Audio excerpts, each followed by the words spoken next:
Lo insólito aparece, se presenta, se hace presente y nos muestra que el presente nunca es el mismo.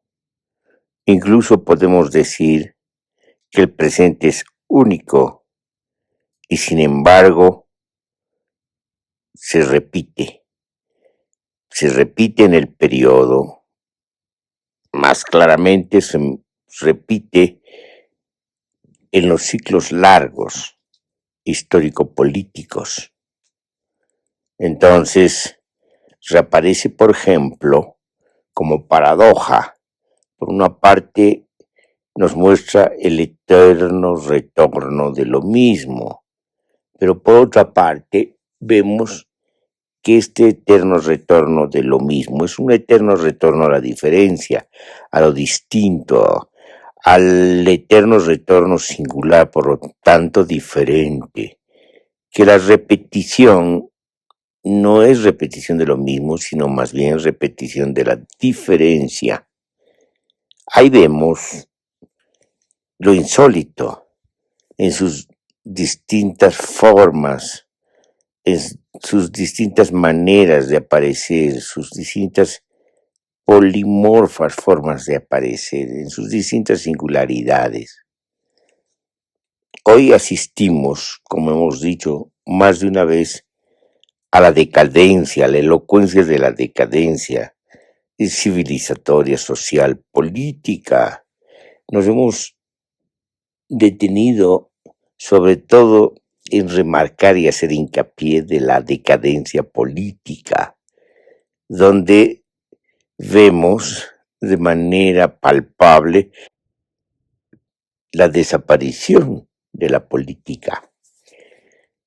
Y esa desaparición de la política implica precisamente la suspensión misma de la política, teniendo en cuenta que la política es el ejercicio de la democracia, es decir, el ejercicio de la deliberación, el ejercicio del juego democrático, que establece reglas, y cuando se rompen las reglas democráticas ya no hay democracia y por lo tanto se suspende la democracia y por lo tanto se suspende la política.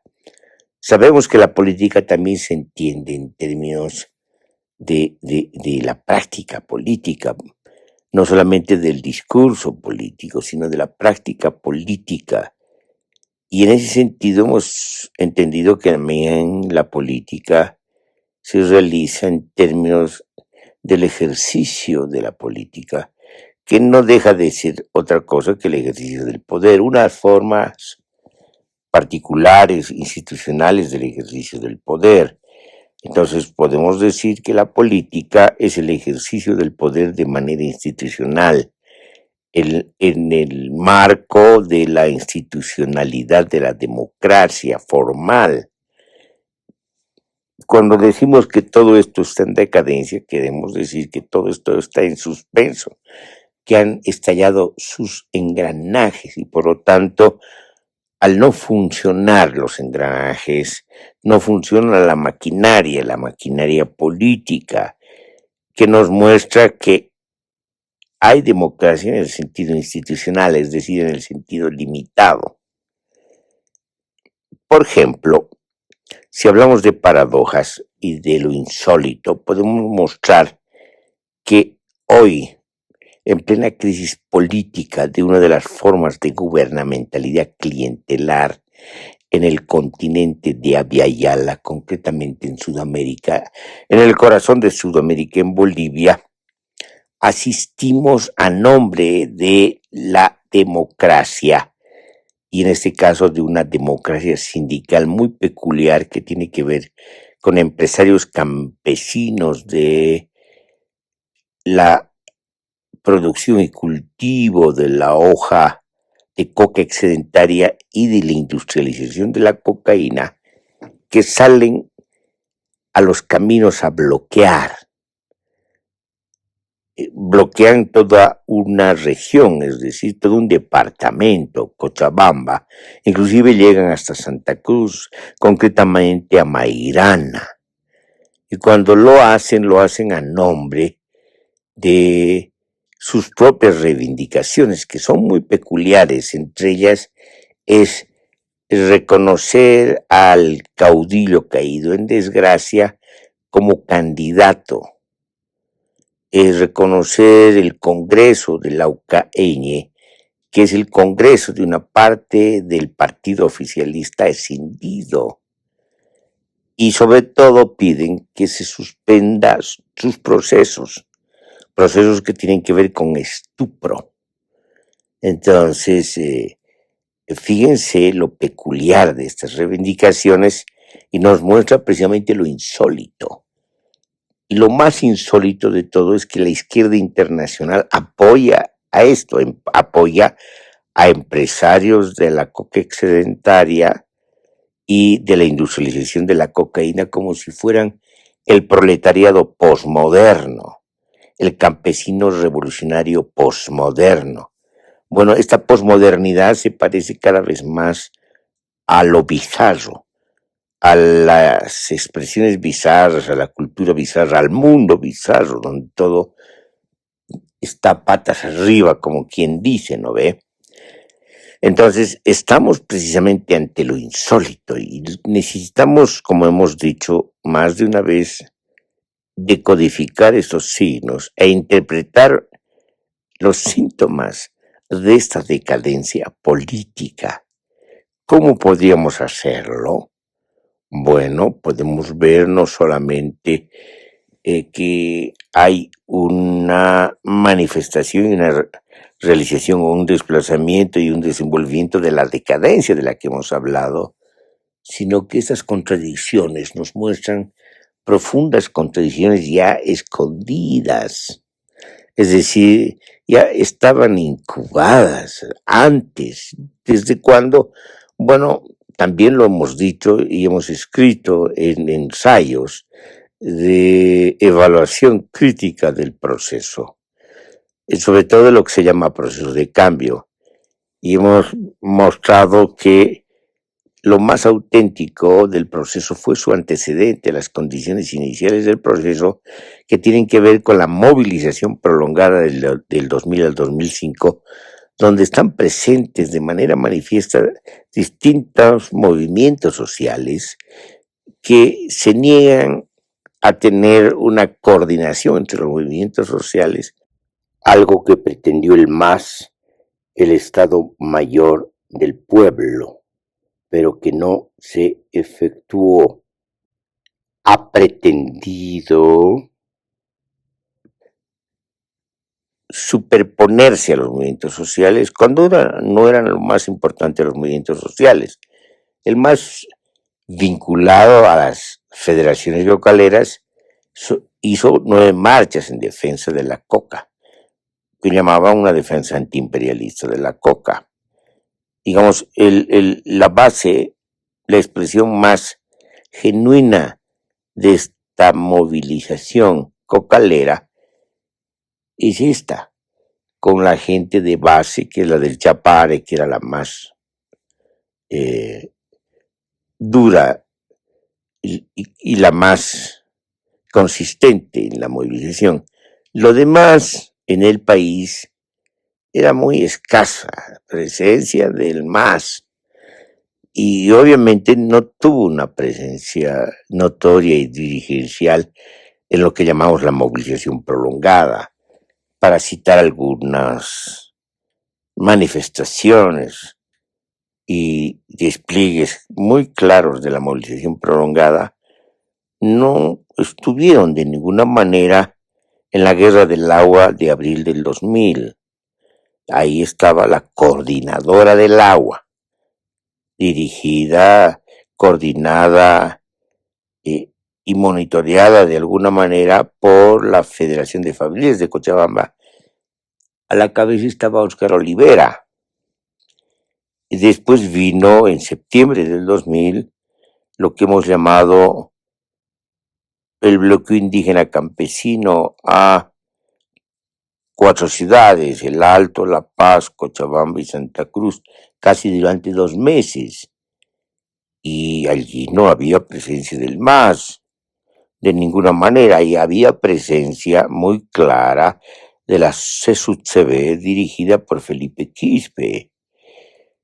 Entonces, como verán, ya esos dos movimientos que tienen sus propias particularidades, su propia historia, sus propias memorias sociales y estrategias y técnicas diferentes y sus propios ciclos, ¿no?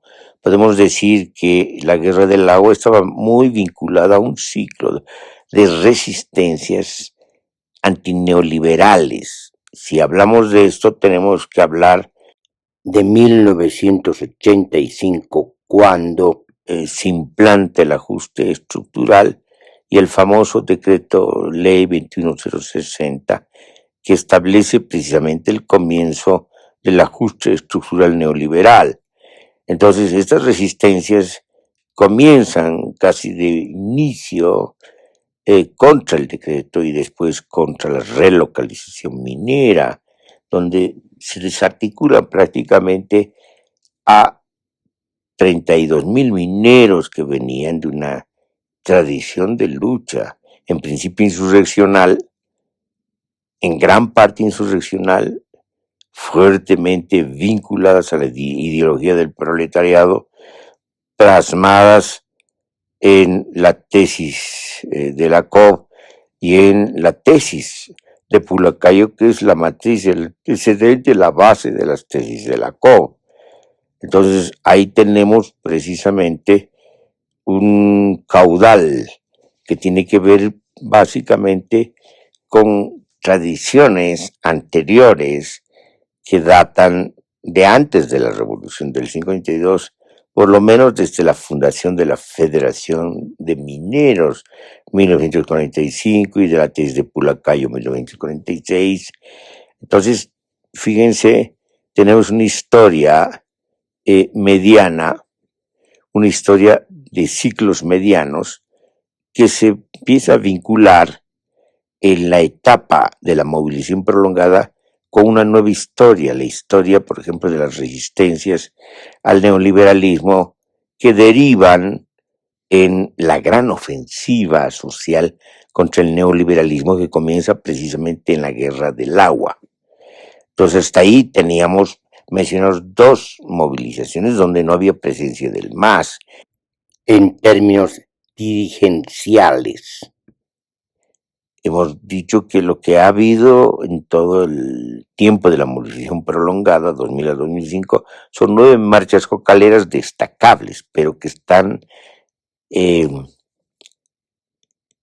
regidas no solamente por las federaciones cocaleras, sino que tienen un alcance regional.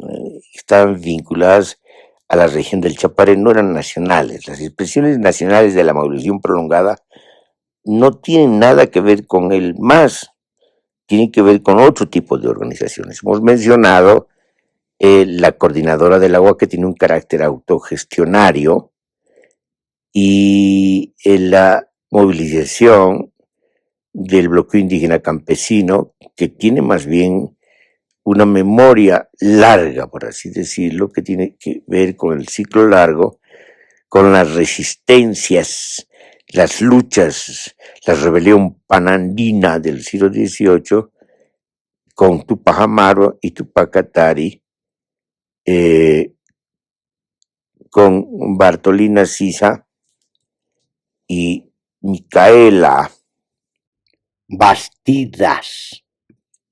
Entonces, estamos en este caso, ante la vinculación entre los movimientos contemporáneos, vale decir 2000-2005, y la memoria larga. Entonces hay una suerte de articulación, de vinculación en términos de memorias sociales, reactivación de las memorias sociales y de la reactivación de las luchas sociales en un presente donde nacen nuevos movimientos sociales, pero también actualizan antiguas luchas, en este caso la guerra anticolonial. Bueno, sabemos que todas estas victorias políticas, la de la Guerra del Agua, y la del bloqueo indígena campesino derivan en una victoria electoral. Pero la victoria electoral está asentada, está empujada, es como un efecto de las victorias políticas anteriores. La victoria electoral como segunda fuerza del MAS no se debe a mérito propio, sino se debe a las victorias políticas anteriores. Además hay que anotar que los movimientos sociales no tenían un proyecto electoral. El único que tenía un proyecto electoral era el MAS, que ya había incursionado en campañas electorales como Izquierda Unida en 1997 y después en elecciones municipales. Cuando se da la guerra del gas y antes de la guerra del gas, cuando se da la victoria electoral del MAS como segunda fuerza electoral, se debe no a mérito propio, sino a las consecuencias de las victorias políticas del pueblo movilizado, no del MAS. El pueblo movilizado tenía un proyecto insurreccional, el MAS tenía un proyecto electoral. Las organizaciones indígenas, el CONAMAC y el SIDOP, de tierras altas y de tierras bajas, se propone de manera muy clara la convocatoria a la Asamblea Constituyente el 2002, porque veía muy claramente que no tenía sentido ir a elecciones el 2002 con la vieja Constitución, que lo primero que había que hacer es aprobar, después de escribir de manera colectiva, una nueva Constitución. Por lo tanto, piden que haya una convocatoria a la Asamblea Constituyente. Se opone el MAS, se opone la derecha, se alían prácticamente y boicotean la marcha indígena de tierras altas y tierras bajas que piden la convocatoria a la Asamblea Constituyente el 2002. Y bueno, sabemos y conocemos el desenlace. Al final se impone la convocatoria a elecciones y no la convocatoria a la Asamblea Constituyente. Y en estas condiciones se van a las elecciones del 2002, donde sale segunda fuerza el MAS, pero no por mérito propio. Eso es algo que tiene que quedar claro.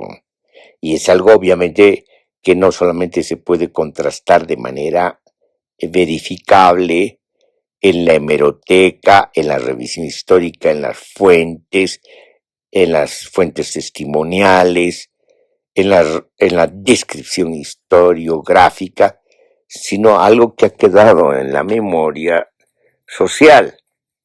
Sin embargo, frente a todas estas evidencias, el MAS se ha inventado, una vez que se hace cargo del gobierno, ya después en las elecciones del 2005, como consecuencia de las elecciones del 2005, donde sale la primera fuerza, e inclusive sale por mayoría absoluta, es decir, más del 50%.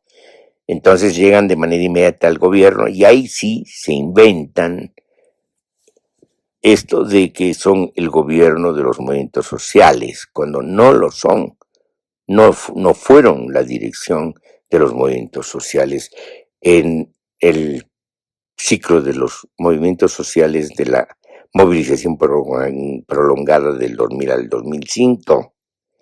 Entonces, ¿qué se llama? Lo que hace el gobierno del MAS desde la primera gestión de gobierno es inventarse un mito, inventarse una historia que no corresponde, que no tiene sustento, de que es el gobierno de los movimientos sociales, cuando nunca lo fue.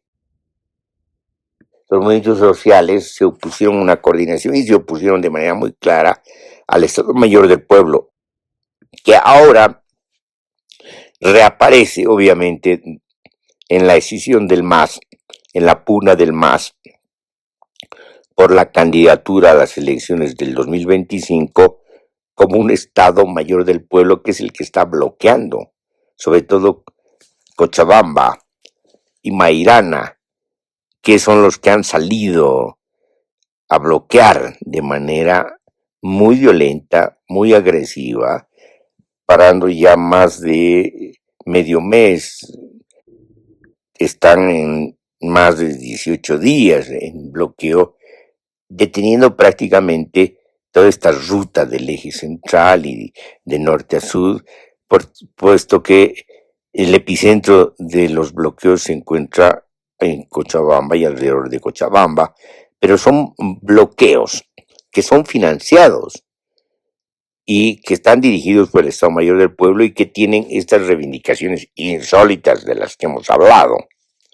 Entonces, fíjense, si nos hemos adelantado es por eso, es por mostrar de que el Estado Mayor del Pueblo ahora reaparece con este sector tan peculiar de empresarios de la hoja excedentaria y de la industrialización de la cocaína.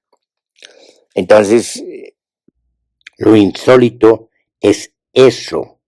Y que se dé lo insólito ahora nos muestra mucho de la decadencia política, de la degradación ética y moral y sobre todo de la descomposición generalizada. Bueno, nos hemos quedado en la guerra del gas y la guerra del gas tampoco el MAS ha dirigido la guerra del gas. La guerra del gas es una guerra donde ya el MAS es la segunda fuerza y la guerra del gas deriva en la agenda de octubre y la agenda de octubre se propone de manera muy clara la nacionalización de los hidrocarburos y después al final en articulación entre los movimientos de la Junta de Vecinos del Alto con los demás movimientos, los sindicatos campesinos del altiplano, con los demás movimientos, los otros movimientos que se habían dado desde el 2000 hasta la fecha, se articula una agenda donde aparece la convocatoria a la Asamblea Constituyente. Entonces, fíjense, ya hay una agenda, es decir, hay un programa de las movilizaciones, donde no está el MAS haciendo la agenda de ninguna manera. Esta agenda, la agenda de octubre, se plantea la nacionalización de los hidrocarburos.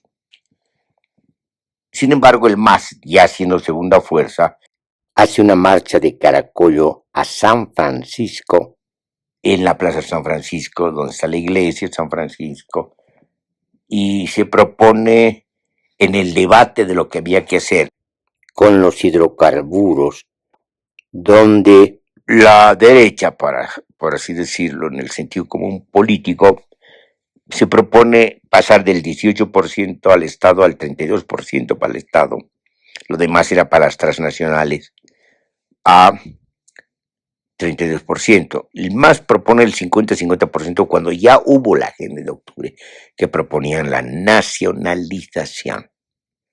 Fíjense las diferencias entre el MAS y los movimientos sociales. Entonces había contradicciones ya desde aquella época con verdaderos movimientos no sociales, no con imposturas de movimientos sociales como ocurre ahora. Entonces, cuando llegan al Alto, los del MAS, de su marcha de Caracollo, salen los del Alto y prácticamente los interpelan, si es que no los azotan, y les dicen, nosotros hemos peleado por la nacionalización y aquí está la agenda de octubre. Cuando el MAS llega a San Francisco con su líder, el caudillo, lo que hace es decir nacionalización, pero ¿qué tendría en su cabeza de nacionalización? Lo que sí sabemos que otros, sobre todo el que es vicepresidente, no estaba de acuerdo de ninguna manera por la nacionalización de los hidrocarburos. De ninguna manera. En Comuna, que todavía estaba en Comuna hasta antes de ser candidato a la vicepresidencia y ser vicepresidente, trae a un ingeniero de YPFB para convencer a Comuna de que no tenía que haber nacionalización. Entonces ahí tenemos una posición contra la nacionalización de los hidrocarburos. Fíjense las contradicciones que ya había en todo el contexto político donde se dan movimientos sociales, pero también se dan lo que podemos llamar la emergencia de las imposturas y sobre todo la emergencia de los dispositivos de poder ya vinculados a los desenlaces electorales.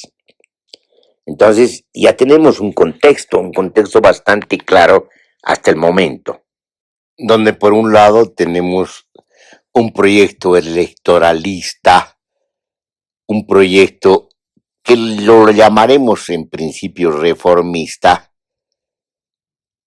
en contraposición de un proyecto más profundo, que es el que abrió precisamente el ciclo de los movimientos sociales del 2000 al 2005, en lo que hemos llamado la movilización prolongada, pero también el que derivó y tuvo el desenlace en la Asamblea Constituyente, que abrió el proceso constituyente, pero que tenía un proyecto de carácter autogestionario. Entonces hay una contradicción pues muy grande entre los alcances de los movimientos sociales que tenían un proyecto autogestionario, un proyecto descolonizador tomando en cuenta el bloqueo indígena campesino de septiembre del 2000, y obviamente que se manifestaba de manera evidente desde las resistencias a las privatizaciones y al ajuste estructural como resistencias al neoliberalismo y por lo tanto un proyecto contra neoliberal. Entonces, este contexto de manifestaciones, de interpretaciones, de movilizaciones y de proyectos políticos, inclusive proyectos encontrados como los que acabamos de decir, nos está mostrando pues eh, el carácter no solamente dinámico, sino contradictorio de todo lo que podemos llamar el desplazamiento de los movimientos sociales y de las tendencias políticas en todos estos contextos que se van desplazando desde el 2000 hasta la fecha. Entonces se explica dónde nacen las contradicciones y dónde nace la misma decadencia a la que estamos asistiendo, no solamente de la política, sino de manera concreta del partido más que se concibe de manera artificial y propagandista como gobierno de movimientos sociales y peor aún como gobierno indígena.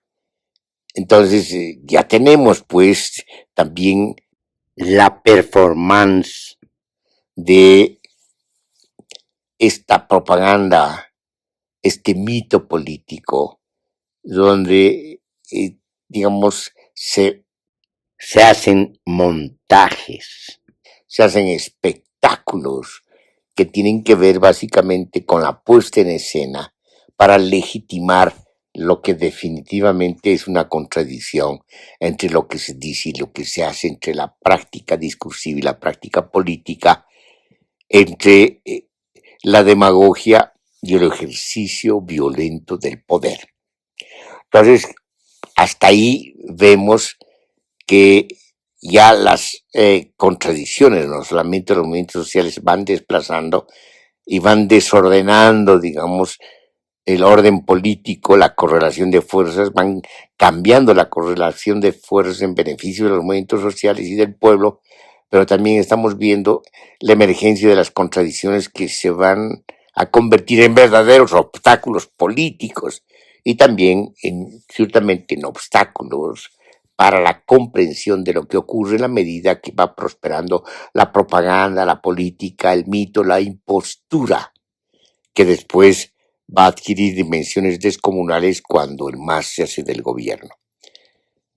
Sabemos que ahí no termina todo porque después de la guerra del gas, que es la derrota muy clara de los gobiernos de coalición, del proyecto neoliberal, cuando sale escapando eh, Sánchez de Lozada, el presidente neoliberal de aquel entonces, se siguen sucediendo los movimientos sociales y obviamente adquieren una característica múltiple, proliferante, porque no solamente están vinculados a estos ejes principales que caracterizan a la movilización prolongada, sino a otros, por ejemplo, la toma de la superintendencia, por así decirlo, la institución macro de los bancos por parte de las prestatarias que disimulan y simulan que toman con dinamitas cuando eran, digamos, era todo un montaje. Sin embargo, toman, y obviamente toman a la que era directora de entonces. Entonces, ahí vemos, digamos, las múltiples contradicciones que se desatan y los múltiples movimientos que se desatan a lo largo de lo que hemos llamado la movilización prolongada. Eso nos muestra también que las contradicciones se dan de una manera más peculiar, más detallada, más vinculada a otras demandas y reivindicaciones que hay que tomar en cuenta. Están también las reivindicaciones de los jubilados, ¿no? Que reclaman precisamente respetar sus derechos. Entonces, tenemos un panorama bastante acalorado, dinámico, con mucha fuerza y mucha invención popular. De esta manera llegamos a la finalización del ciclo de movimientos sociales de la movilización prolongada, cuando se pide la renuncia del entonces presidente constitucional, pero presidente de sustitución constitucional, que es Carlos Mesa, por no cumplir con la agenda de octubre, agenda que se le entregó en el Alto y en la San Francisco, en un contexto donde había la presencia y la legitimidad de una cierta coordinación, por lo menos para la entrega y el acuerdo de la agenda de octubre, al presidente en sustitución constitucional en el Alto y en la San Francisco. En la San Francisco entregaron los movimientos ligados a los sindicatos campesinos, que eran cataristas. Entonces, fíjense lo que está ocurriendo. Se entrega una agenda, la agenda de octubre, para que se cumpla, pero Carlos Mesa no cumple con la agenda. Se forma una comisión que alarga esta convocatoria de la Asamblea Constituyente y pone demasiados obstáculos para su realización. Y por otra parte, tampoco cumple con la nacionalización de los hidrocarburos, a pesar de que hace un referéndum respecto a de si el gas tenía que salir por Chile o no. Es decir, este referéndum se opone a que salga el gas por Chile, pero no se hace en la nacionalización de los hidrocarburos y obviamente todo eso lleva a una crisis donde es el presidente de sustitución constitucional obligado a renunciar.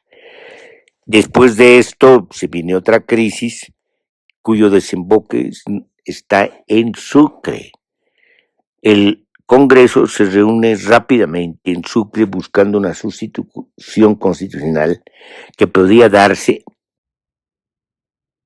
en el presidente del Senado o en el presidente de diputados.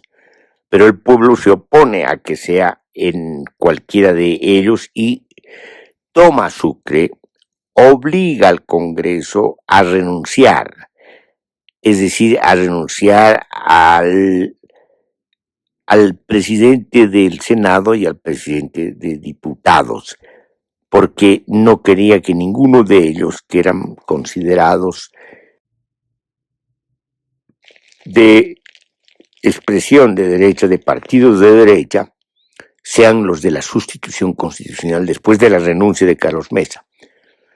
Entonces, la sustitución constitucional recae en otro poder, en el poder judicial, en Rodríguez Belcé, como se conoce.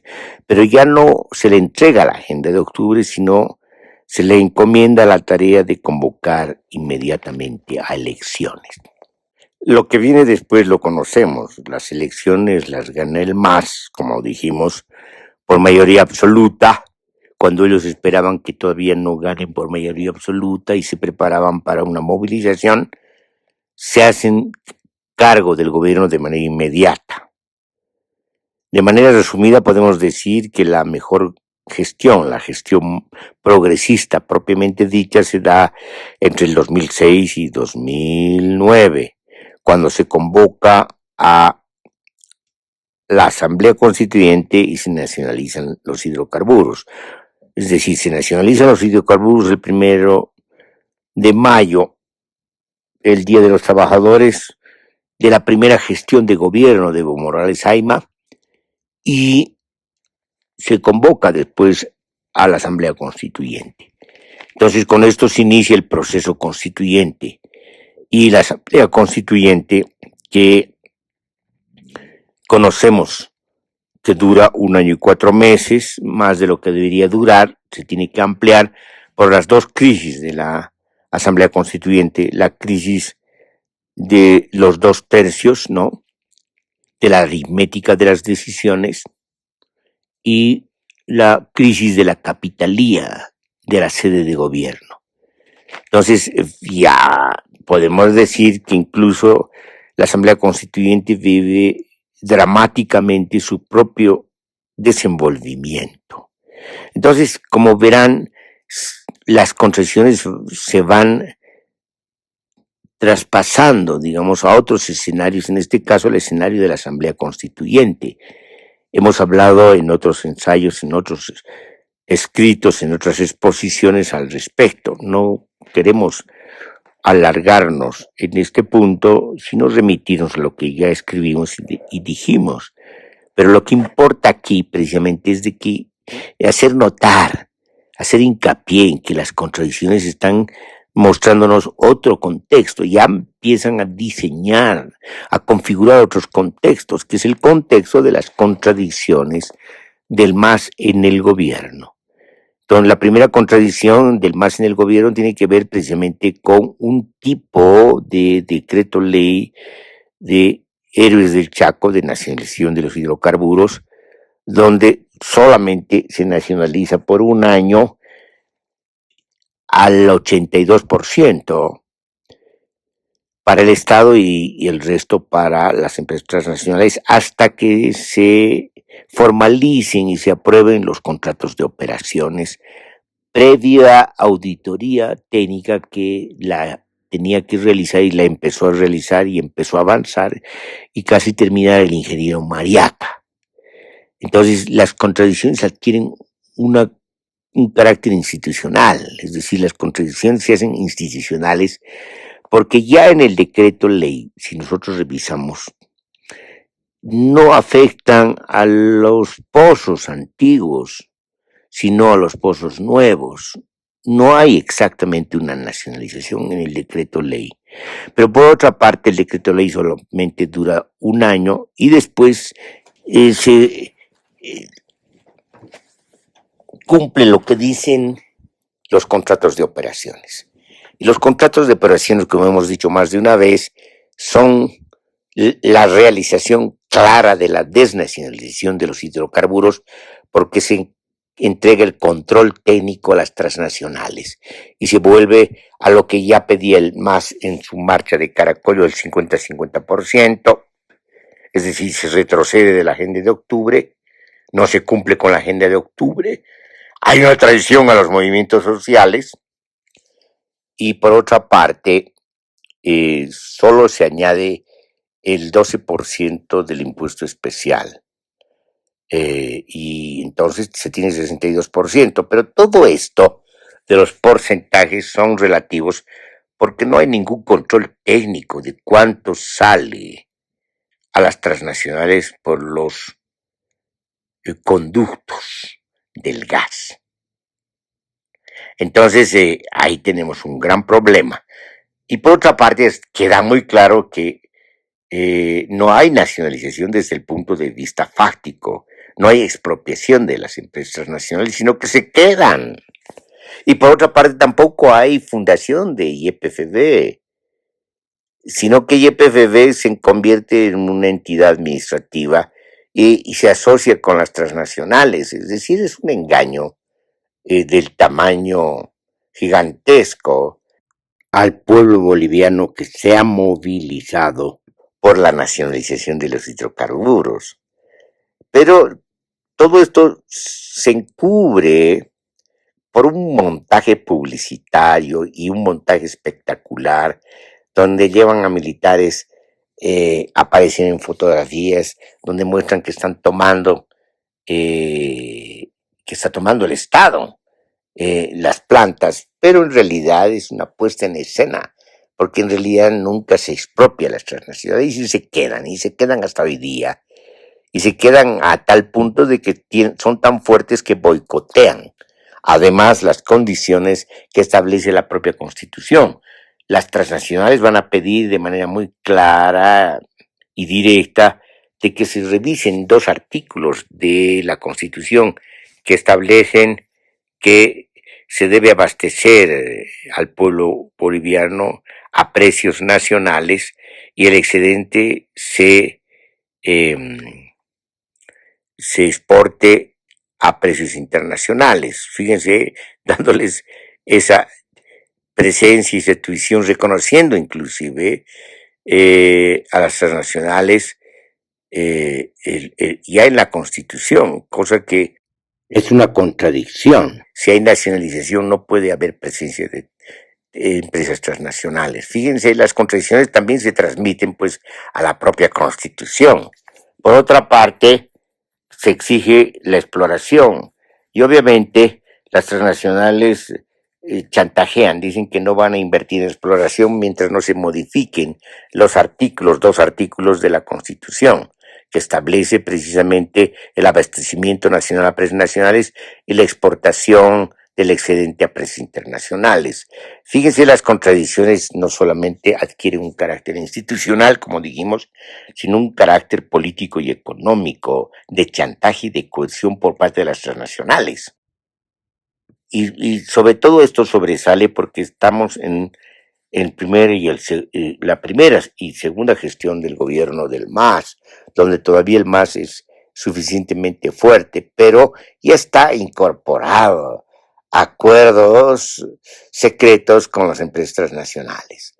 Entonces, fíjense, el pueblo veía como noticia, como información, lo que decían los medios de comunicación y lo que decía el discurso del gobierno, cuando lo que estaba ocurriendo era otra cosa, completamente distinta y contradictoria. Lo que estaba ocurriendo era la desnacionalización de los hidrocarburos y el desmontaje, empieza el desmontaje de la Constitución, el desmantelamiento de la Constitución, paradójicamente después de la aprobación y promulgación de la Constitución, que es el 2009.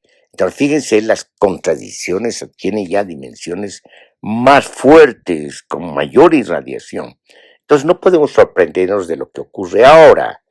El MAS ha gobernado 14 años con la gestión del caudillo déspota. Después va a gobernar y sigo gobernando con el que fue su ministro del Ministerio de Finanzas, Economía y Finanzas, Luis Arce Catacora. Entonces ya son 2 décadas de gobierno del MAS. Y en los 14 años de gobierno del Evo, lo que se hace es despilfarrar una gran oportunidad. Primero, como hemos dicho, no se nacionalizan los hidrocarburos, se desnacionalizan con los contratos de operaciones. Se impide que termine la auditoría técnica y la conoce el ingeniero Mariaca. Se adelantan de manera suberticia precisamente a la aprobación de los contratos de operaciones, que son precisamente contratos de operaciones de desnacionalización y altamente onerosos para el país. Y todo esto monitoreado por el gobierno del MAS, por el Congreso. El Congreso aprueba esto, es decir, el Congreso, el MAS, están precisamente cometiendo lo que se llama en la Constitución traición a la patria. Hasta ahora, esta traición a la patria no ha sido juzgada. Es decir, nadie ha tomado en sus manos la defensa del país, al que le correspondía era el órgano de poder judicial, pero no el órgano de poder judicial como el Congreso estaban tragados por el Ejecutivo y por lo tanto eran parte o apéndice del Ejecutivo. Entonces, en realidad se forma una estructura de poder contra el pueblo, contra la agenda de octubre, contra la propia Constitución. Entonces ya las contradicciones adquieren un peso donde la correlación de fuerzas está a favor de la desnacionalización de los hidrocarburos, del desmantelamiento de la Constitución y de un modelo, del modelo colonial extractivista del capitalismo dependiente, que es pujante y que es monitoreado por el propio gobierno del MAS. Es decir, en 14 años se han despilfarrado los ingresos del país, los ingresos del Estado. Nosotros hemos hablado por lo menos de 10 años, porque hemos hecho el cálculo en relación a los 10 años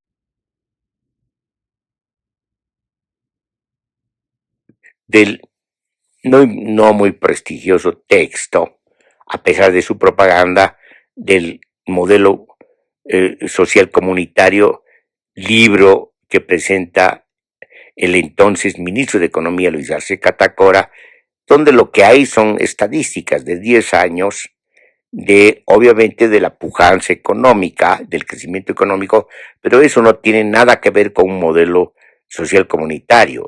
El modelo social comunitario es un título, el título pretencioso del libro, donde nos está presentando más bien el modelo colonial extractivista del capitalismo dependiente, la realización de ese modelo de la dependencia.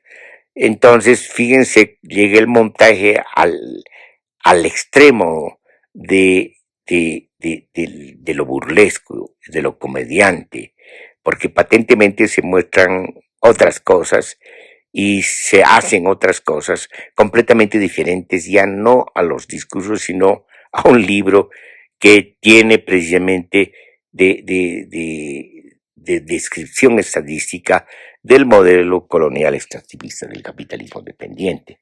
Bueno, en ese contexto lo que vemos es ya, digamos, una correlación de fuerzas adversa al pueblo, adversa al país, adversa a la Constitución, adversa a las naciones y pueblos indígenas que ya fueron golpeados muy fuertemente en el conflicto del Quibnis 2010, cuando el gobierno se lanza a entregar los territorios indígenas a concesiones de transnacionales hidrocarburíferas en lo que es el territorio intangible, es decir, el bosque del Quibnis, y se lanza a una campaña en contra de las comunidades indígenas del Quibnis, chimanes, mojeños, trinitarios, todos los que habitan el territorio y todos los que se habían lanzado a la primera marcha indígena del 1990. Es decir, ahí se da un conflicto y el gobierno muestra su verdadera cara, se desenmascara y se presenta como un gobierno claramente antiindígena. Entonces, fíjense, y las contradicciones ya habían llegado a extremo. Entonces, ¿qué tenemos? Lo que tenemos precisamente es lo que viene después. Las gestiones que vienen después de la gestión del 2006 al 2009 son gestiones que empiezan la degradación, la regresión y la restauración de lo que ha sido vencido por los movimientos sociales, es decir, la restauración completa de la institucionalidad de la dependencia y el entreguismo en dimensiones más grandes que las neoliberales a las transnacionales extractivistas. Entonces hemos llegado al colmo y lo que se tiene como diferencia para apabullar y encubrir todo esto es precisamente una compulsiva propaganda y publicidad que nada tiene que ver con la realidad. Se montan espectáculos que hacen y dicen lo contrario de lo que efectivamente está ocurriendo. Entonces, las contradicciones ya llegaron al colmo y comienzan las contradicciones con el pueblo de manera patente. Una es la crisis del gasolinazo, la segunda es la guerra de Tifnis, el conflicto del Tifnis que hemos llamado la guerra de la madre tierra. El, el tercer conflicto es el conflicto del Código Penal, donde el MAS pretende criminalizar la protesta y la movilización social, pero no puede. Pierden elecciones de magistrados, pero los imponen a través del Congreso. Entonces todos los magistrados son chutos en realidad, porque no puede haber, desde el punto de vista de la Constitución, magistrados elegidos después de la derrota electoral de magistrados. Entonces, fíjense, todo lo que viene después es, como podemos decir, un bodrio institucional, un manejo institucional bastante barroco y en plena decadencia, pero también que inicie su propia implosión. Una implosión que va a llegar al 2019, es decir, no son 21 días como quieren hacer notar tanto los unos como los otros, los de la versión oficialista como de la versión de la oposición, pero también los medios de comunicación que son cada vez más limitados en el sentido de ser fidedignos y mucho más en el sentido de hacer periodismo de investigación, sino que es una insurrección latente que viene gestándose desde el 2010, desde el gasolinazo, desde el conflicto del gasolinazo.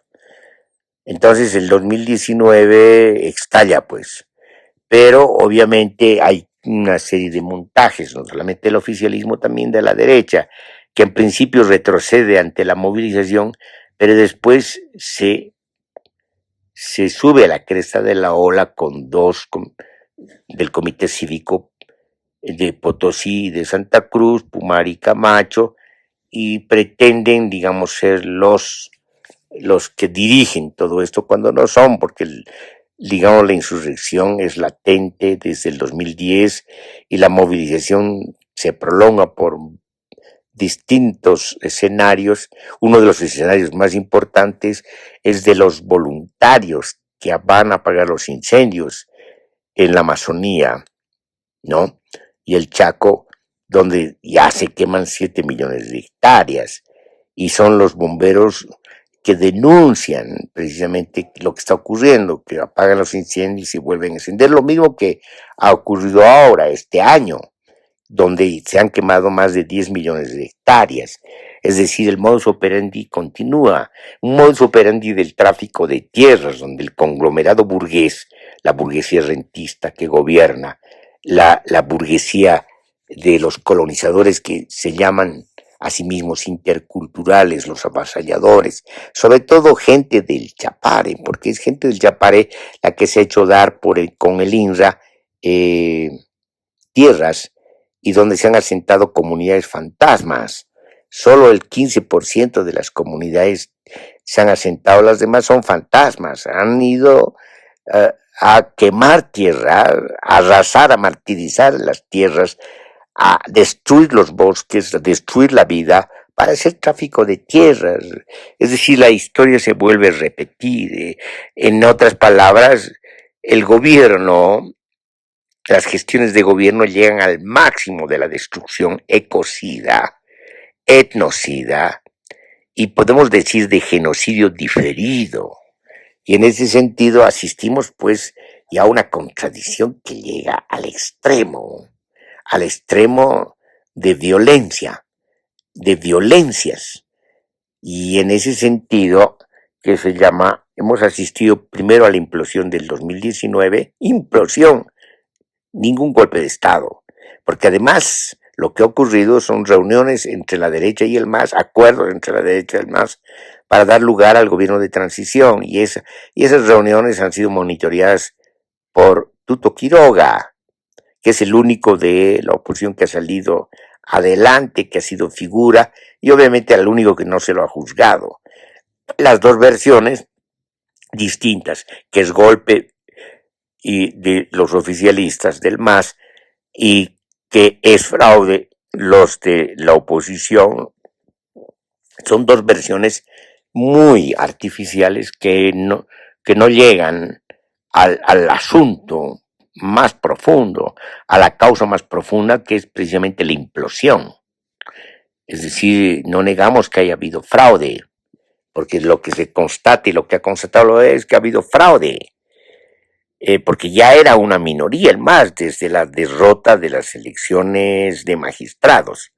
Pero aquí el asunto no es ese, el asunto más importante es de que ha habido una insurrección que ha sido detenida tanto por la derecha como por el oficialismo. ¿Por qué? Porque ninguno le convenió la insurrección que se estaba viniendo. Y se detiene la insurrección, se da un gobierno de transición que es una prolongación de lo de antes, solo que en escala menor. En escala menor la corrupción, porque la escala gigantesca de corrupción y de corrupción institucional se dan en las gestiones del MAS. Entonces, este gobierno convoca elecciones al final, presionado por la movilización, que también es insurreccional, como que continúa la insurrección anterior en otras versiones, en otros contextos, con otras singularidades, a la que trata de incorporarse el MAS de manera